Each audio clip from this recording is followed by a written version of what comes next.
Hi guys, and welcome to this video with me, Claire, and I'm going to show you in this video today what I do with my harvested nettle seed. I'm going to make more of these videos showing you what I'm harvesting and foraging and what I'm doing with it to coincide with the information that you'll find on my blog. I'll link my blog below. So at the moment in the UK, it's the very end of August. This is like real harvest time now. And the nettle seeds have just been finishing or are just finishing for the year. So if you get out, you might find some seeds in a shady spot, I guess. What you're looking for when we harvest nettle seed is you want to harvest the seeds when they're green, before they turn brown. So if you can find yourself some really vibrant and green and well-established, well-grown seeds, they'll look heavy on the plant. Those are the ones that you want. I will normally take a big basket and some gloves, and as I'm walking along, I'll harvest the very best of the female seeds that I can find. Nettle has a male and a female plant, and as you can see from this photograph, the plant on the left is the female. It's laden and heavy, pregnant with seeds. And the plant on the right is the male. But the seed from the female is what we're seeking and what we're looking for. So go on a walk, take a basket and some gloves, and every time you see a nettle laden with seed, pluck it, pop it in your basket. It's important, if you're going to store seeds, let them dry through. Moisture and anything that you're storing long term will create problems, and we don't want that. So already this season I have been collecting and drying nettle seed, which you can see in this jar here. So those are all dried, and I did exactly the same as I'm going to show you today to harvest this many. While I'm preparing this, I'll talk to you about nettle. So I have my large bowl of drying nettle. I've popped a tray underneath this to catch any seeds that fall, because every seed counts. So I'm going to use a nice big glass clean bowl, and I'm just going to work my way through these while I tell you about the benefits of nettle and what we're going to do with the seed. So when I harvest nettle seed, I usually wear some gloves. I'll take my basket out with me, and I'll just pick all of the very best nettle seeds as I see them, and then I'll leave them in my basket somewhere warm and dry. When they're then dry, you can start to rub through the leaves until you get a bowl of seed. And you'll have some leaves in there, that's fine. So the nettle seed is the most nutritious part of the plant, and the seed means vitality. It's a very strengthening and toning part of the plant for your body and your system. The seeds contain vitamin A and C, silicon, magnesium, calcium, and lots of iron. So they're a real superfood. They're very potent, but they're also extremely stimulating and energizing. So if you were in the wild and you needed some stimulation, some energy, you could eat a teaspoon or less of fresh nettle seeds. But some people do claim it gives them a real kick and keeps them awake, so they have to have less or not at all, or they wouldn't have that before bed. The seed also contains fatty acids, and this is really essential for brain health. The vitamins and minerals are amazing for your hair and skin. And the seeds really support the kidneys and the liver and the adrenal glands, so they balance the thyroid. Very useful for an underactive thyroid. They'll get your system balanced and going and just harmonise your energy levels. Nettle seed are what is known as an adaptogen, which means that it will help your body adapt to stress or help you to cope better with stress. The dried seeds are less stimulating. They're slightly more, I guess, slow release. So if you're not looking for a very stimulating effect from nettle, definitely have them dry. But also drying means that they'll keep for quite some time. So what am I planning to do with the nettle seed once I've harvested it? Well, to keep your vitality up, and for all the reasons I've mentioned, it's good to take about 1/4 teaspoon of nettle a day, more if you want. I wouldn't go too crazy on them though. So you can either have a teaspoon of them every morning. I'm actually going to keep some in a jar for that purpose. I'm also going to show you today how to make nettle seed honey, which is very simple and can be popped on your morning toast or whatever you have honey with, maybe yogurt, fruit. So in the winter months you can get all of that goodness at breakfast time on a daily basis, which is really useful.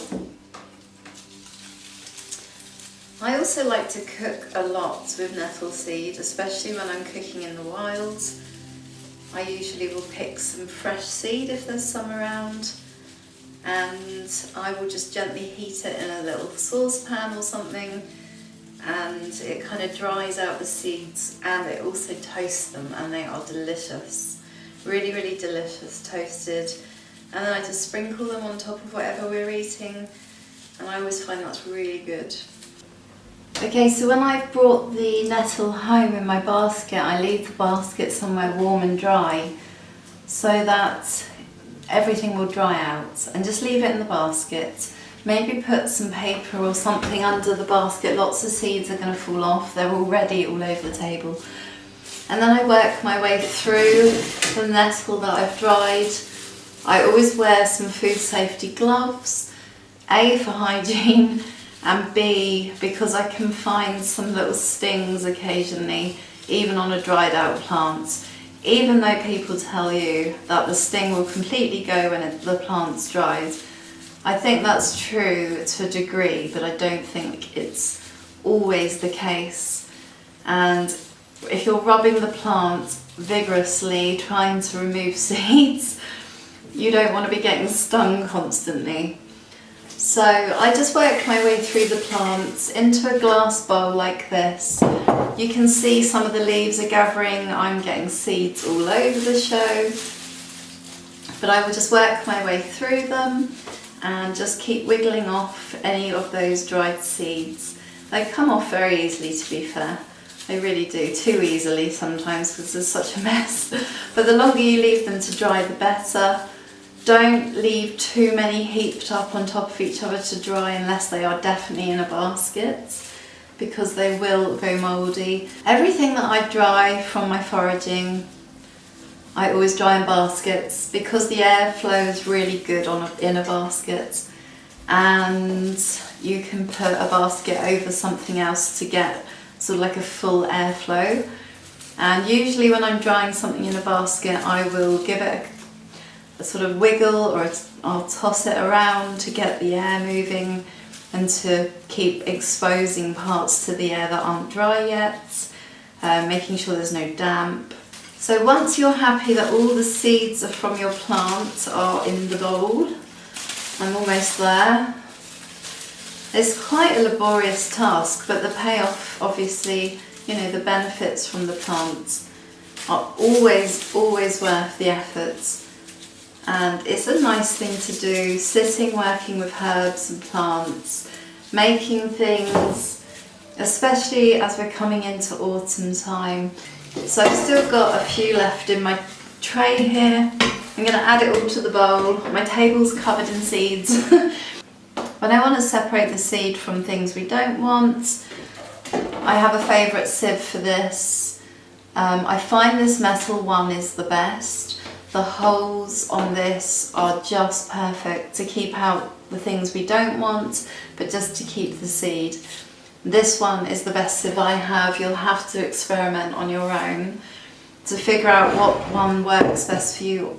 But I think this was from the pound shop, so it does the job perfectly. And what I'll do now is I'll put a handful of this into here, and I'll just tap it out and collect all the seeds.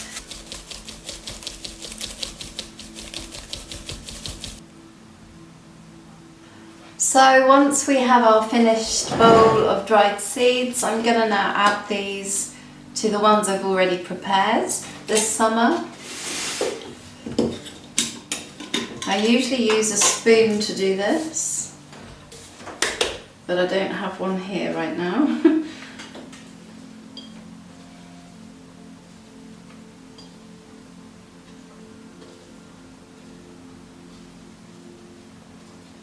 The great thing about drying seeds in baskets also is you'll give any bugs a chance to go. And if you keep shaking the basket as it's drying, you will also encourage them to leave, which is quite important.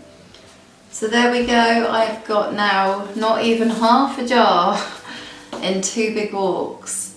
It's definitely a labour of love, but they're really worth doing. So to show you how to make some nettle honey, and this is going to be for toast, and like I say, maybe for some yogurt in the morning with fruit. It's just going to give us a little boost of goodness from the nettle seed and the honey. So using raw honey is obviously the best. I don't have raw honey right now, although I do have a farm nearby that does sell it. So I'm going to put maybe a quarter of this little jar. These jars are, I think they're about 300 ml. So I'm going to do about a quarter of the jar with nettle seed, and I'm going to top it up with honey. So I'm going to use that many. I'm going to store the rest and continue. If I find any more between now and September or whenever, if I see any more good nettle seeds on my walks, I'll be sure to harvest them. So I've got a quarter of a jar here full of the seed. So I'm going to use clear honey because obviously it's runny, not set. And I'm going to top this up.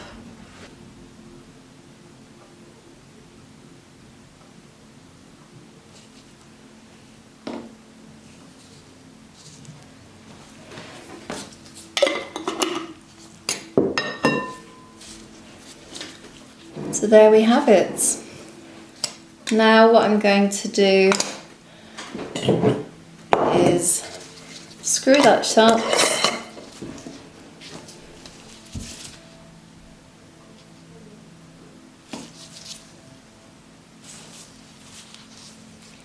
and start to roll it. You could start poking around and making a mess if you want, but what we're trying to achieve here is we are working the honey to the bottom of the jar. So a little wiggle.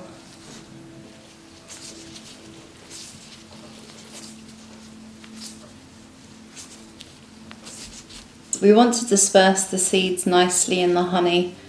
You can see that's absolutely packed. That quarter of a jar has completely filled the honey, which is lovely. That is the most beautiful thing to now have on your homemade bread, your morning toast, or of course, if you like your Greek yogurt or something like me. And there we have it. Some nettle seed honey, perfect for winter months. And I'm sure a jar like this in the mornings will last us some time. If I run out, I'll just make a new one. That's the joy of storing the seeds. So there you go, you should try making this. So I hope that this tutorial on what to do with nettle seed and why we want to use nettle seed and some fun tasty ideas for the family, I hope that this is useful to you. I hope it's been interesting. And before I finish the video, I just want to tell you about a few products that are left in the Rewild shop. Again, the link is in the description. So currently left in stock, we have mugwort smudge sticks, which are just so beautiful, and they're a very good divination smudge. With Halloween coming, that's very cool. They're also wonderful for cleansing and clearing negative energy. So these are still stocked in the shop. And this is what the mugwort smudge sticks look like. And I just love occasionally to have a clear of energy and vibes, set intentions. It's such a magical herb, and the smudge sticks in the shop are beautiful. They smell amazing.